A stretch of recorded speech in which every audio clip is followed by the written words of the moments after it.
The Dhammapada, the Essential Teachings of the Buddha. Chapter 18. Impurity. Thou art now like a sere leaf. The messengers of death, Yama, have come near to thee.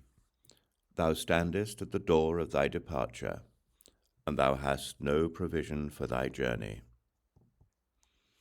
Make thyself an island. Work hard, be wise.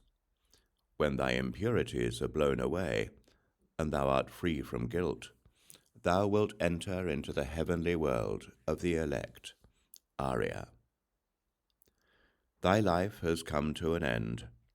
Thou art come near to death, Yama. There is no resting place for thee on the road, and thou hast no provision for thy journey. Make thyself an island. Work hard, be wise. When thy impurities are blown away, and thou art free from guilt, thou wilt not enter again into birth and decay. Let a wise man blow off the impurities of his self, as a smith blows off the impurities of silver one by one, little by little, and from time to time. As the impurity which springs from the iron, when it springs from it, destroys it, thus do a transgressor's own works lead him to the evil path. The taint of prayers is non-repetition. The taint of houses non-repair. The taint of the body is sloth. The taint of a watchman, thoughtlessness. Bad conduct is the taint of woman, greediness the taint of a benefactor. Tainted are all evil ways in this world and in the next. But there is a taint worse than all taints. Ignorance is the greatest taint. O mendicants, throw off that taint, and become taintless.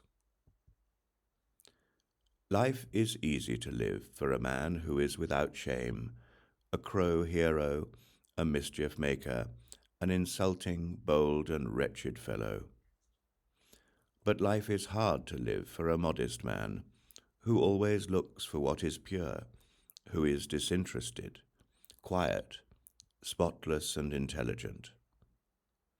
He who destroys life, who speaks untruth, who in this world takes what is not given him, who goes to another man's wife, and the man who gives himself to drinking intoxicating liquors, he, even in this world, digs up his own root. O man, know this, that the unrestrained are in a bad state.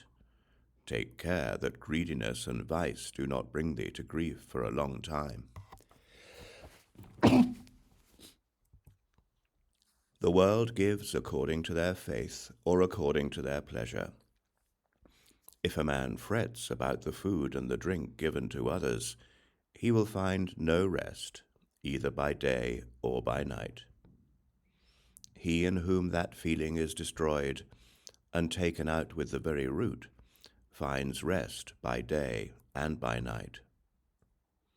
There is no fire like passion, there is no shark like hatred, there is no snare like folly, there is no torrent like greed. The fault of others is easily perceived, but that of oneself is difficult to perceive.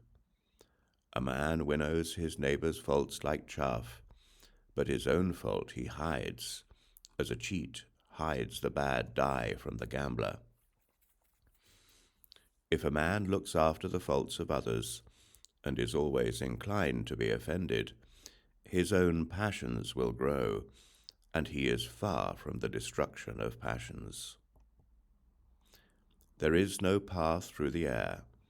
A man is not a samana by outward acts. The world delights in vanity.